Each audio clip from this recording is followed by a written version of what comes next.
Welcome to the first round of the 2020 Porsche 944 Challenge, proudly sponsored by Smiths TMP. The season started at Melbourne's Sandown Raceway, a real power circuit with fast top speeds and lots of wear on the brakes.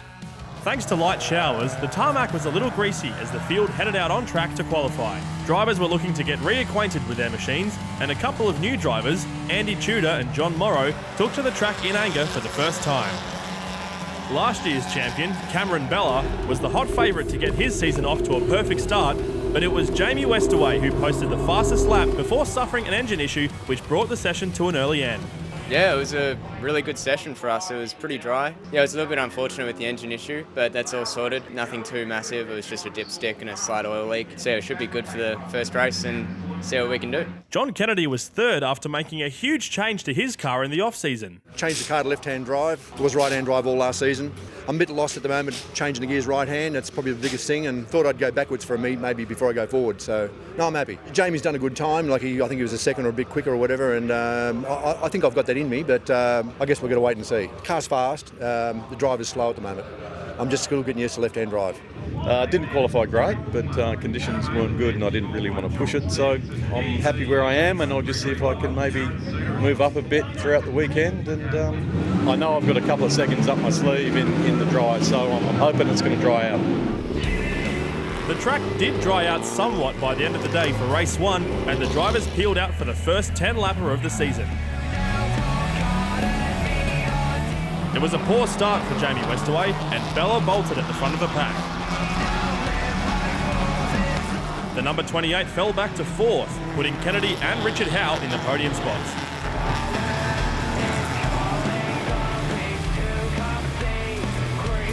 Adam Brewer and Robert Holding jostled for position right off the bat, and Holding's car proved to be a handful.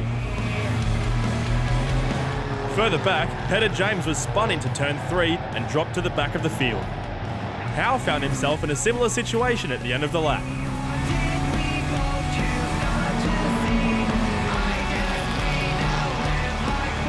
Andy Tudor was putting in consistent lap times in his debut race. While Holding was still searching for grip in turn 4, Jamie Westaway had found himself back into second and in a close battle for the lead. There was plenty of battling further back too, with Marius Katrina making his way past Jim Mitchell. Soon enough, Westaway was back in the lead with Bella glued to his bumper. Tim Wolfe had also found a couple of positions on the dry track. The lead battle was reminiscent of the championship battles of 2018, with the leaders swapping back and forth all race. Michael Westaway had made his way up to 9th, while Andy Jones spun behind him, narrowly being missed by Tony Andrzejewski.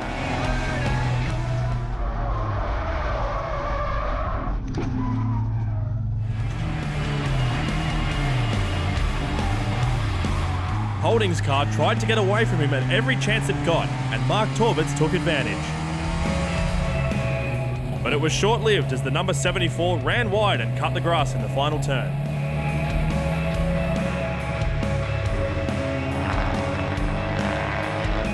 There were still plenty of moves to be made in the dying laps, and Andrzejewski tried his best to get back past Wolfe. But Bella had broken away at the front, and he won race 1 by over 3 seconds from Jamie Westaway. Kennedy rounded out the podium in 3rd, with Michael Westaway putting in a great drive to finish 8th. After his early spin, Richard Howe was able to make his way back up to 12th.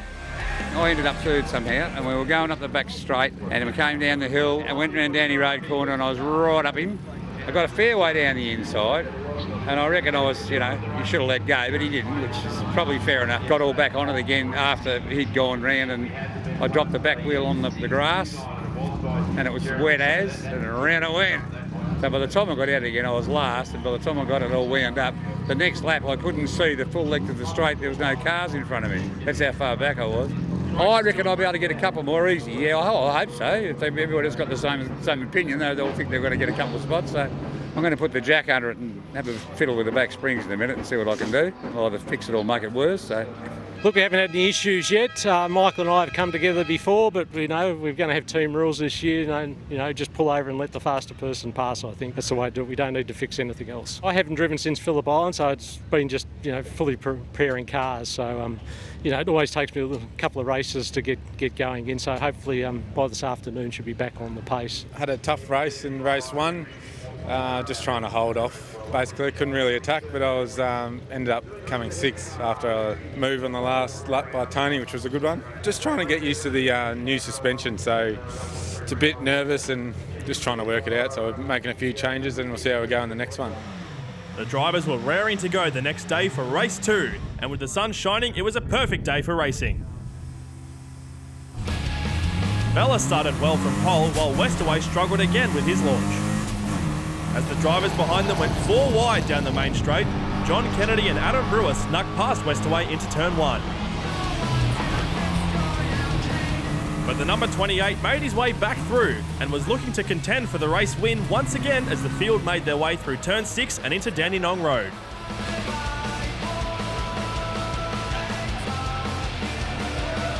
But he lost control and spun, making contact with Brewer and being forced to sit and watch the field go by.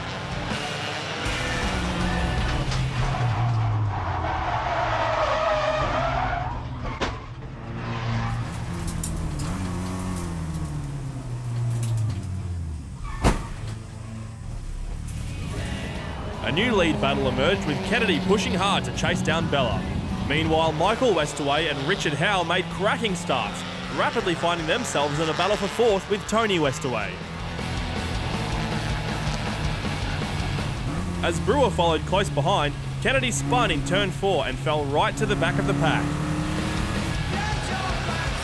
Jamie Westaway was pushing hard to make up lost ground and was up to 13th by the end of lap 3. Marius Katrina attempted a move on Tim Wolfe, but it was a little easier for Westaway as Tony Andrzejewski locked a break ahead of him. John Venoris, who missed race 1 with an engine issue, recovered quickly from this spin and only lost 2 spots to Andy Jones and John Morrow. While Kennedy continued to circulate at the back, the battle was still on for 4th. Holding had pace on the straights, but lost control under brakes and narrowly avoided contact as he spun on lap 8.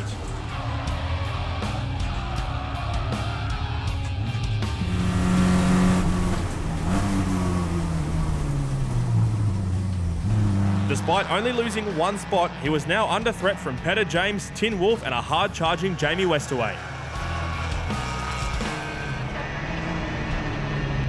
Another off at turn 1 saw Holding drop back to 10th.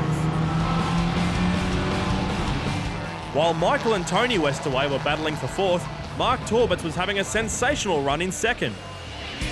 Behind them, a 4-car scrap for 3rd was in full swing. But Bella was once again in a league of his own, almost lapping Kennedy en route to victory in race 2 with a staggering margin of over 20 seconds on Torbitz in 2nd. Michael Westaway made up 5 spots in the end to fill out the podium in 3rd. Richard Howe and Petter James both produced great top 10 drives, while Jamie Westaway recovered to 8th. It was Torbitz's first podium finish since 2018, and Cameron Bell was happier than anyone to see him back at the pointy end. But yeah, I had a couple of good races with Jamie there and got 2 wins, so hopefully we do 3 out of 3 at the moment. So yeah, it pretty much feels identical to how it was. The track's a little bit different to last season, and that's probably where a little bit of time's lost actually for the weekend. But apart from that, it's exactly the same. So yeah, really good. Yeah, very happy with that result. Coming from position 8 on the grid, it was a pretty tough road to hoe, but we got there. A couple of guys slipped off. Yeah, no, I think I'll be able to go with Mark okay. I'd love to say I could stick with Cam, but I think that might be a bit of a push today. So, we'll just be happy to, if we can stay up in the top 3, I'll be very, very happy. Race 3 was the last event of the Victorian State Series weekend, and with the air starting to cool down, conditions were ideal for fast lap times. It was a drag race for Cameron Bella and Mark Torbitz, with reigning champion Bella coming out on top. Torbitz found himself mowing the grass at Dandenong Road in a bid to chase down the number 1, promoting Adam Brewer to P2. John Kennedy was looking to claw back some points and had made his way up 3 places into 11th on the first lap. It was eyes forward for Jamie Westaway, who was also looking to push up into the front of the pack. But a safety car neutralised the field early on after Keith Mariner spun and beached himself in the gravel at turn 9. Richard Howe was in second place when the race restarted on lap 5, and Jamie Westaway was all over the back of Peter James. But Torbert's race effectively came to an end on lap 6 when a gearbox issue prevented him from shifting out of third gear. It wasn't long before the whole Westaway clan was running line astern from 4th to 6th, but the family feud was short-lived after a mechanical issue for Jamie brought an early end to his weekend. Meanwhile, Kennedy was absolutely flying after the safety car and had made his way up from 10th to 5th by the end of the race. As the number 28 pulled into the pit lane to retire, Cameron Bella came around the final corner to win a perfect race 3 and complete his clean sweep of round 1, with Richard Howe close by in 2nd and Adam Brewer rounding out the podium in 3rd. It was a perfect haul of 100 points for Bella, and Brewer's consistency saw him leave Sandown sitting 2nd in the championship, only 3 points ahead of Tony Westaway. Despite a strong second race, Torbert's gearbox woes left him 47 points adrift of the lead. Yeah, no, race 3 had a decent start. Drag race to turn 1 with Cam Bella, who won the second and won all 3 races. Lap after safety car rejoined. Yeah, just wouldn't come out of third gear coming out of turn 4 onto the straight. So cruised around in third gear for the last couple of laps and get some valuable points. It's been a good weekend, I think. We've had fairly good reliability, no major incidents. We had 19 entries. We look forward to having more entries for the next round. So big thanks to everyone who's helped support the category for this round, especially all of our new sponsors, which are Smiths TMP, who sponsored this round, Advanced Fitness, Poolmaster Bayside, AVI Technology, Sept Race Simulation, Westbon Management, and we're also looking forward to having our new sponsor coming on board for the next round as well, which is Bayside Commercial Real Estate, as well as our existing sponsors, of course, Porsche Australia, Yokohama Traction Tyres. The 944 Challenge will be back on track at Winton Motor Raceway on March 28 and 29 for round 2. Thanks again to all our sponsors, and we hope you can be a part of the action too.